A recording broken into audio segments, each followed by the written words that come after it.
So hello everyone, আজকে আবার চলে এসেছি তোমাদের সাথে একটা নতুন আমার কাজের ভিডিও নিয়ে।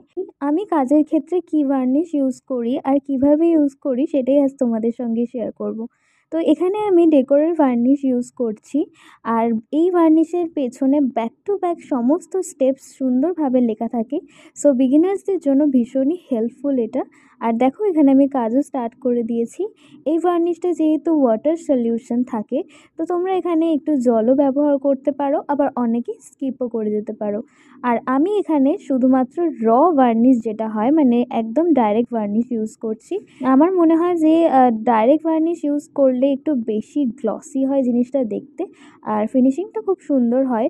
তো তোমরা চাইলে এখানে ওয়াটার ইউজ করতে পারো, বাট কোনো জল ছাড়া শুধুমাত্র ডাইরেক্ট ভার্নিশটা ইউজ করলে কাজটা ভীষণই সুন্দর হয়। তো আমি ডাইরেক্ট ভার্নিশ করাটাই বেশি প্রেফার করে থাকি, কারণ আমি কাস্টমারদের সব সময় ভালো এবং প্রিমিয়াম কোয়ালিটির জিনিস দিতে পছন্দ করে থাকি। আর দেখো আফটার ভার্নিশিং সমস্ত জিনিসগুলো কি সুন্দর গ্লো করতে। সব কিছু একসাথে হয়ে যাওয়ার পরে আমি তোমাদেরকে এক এক করে সমস্ত ডিজাইনগুলো সুন্দরভাবে দেখাবো। তো তোমরা অবশ্যই জানিও যে তোমাদের আমার ডিজাইনগুলো কিরকম লাগলো। আর তোমরাও তোমাদের স্পেশাল ডেতে এরকম কাস্টমাইজড কোনো কিছু বানাতে চাইলে স্ক্রিনে দেওয়া কন্ট্যাক্ট নাম্বারে হোয়াটসঅ্যাপ করে আমাকে জানাতে পারো।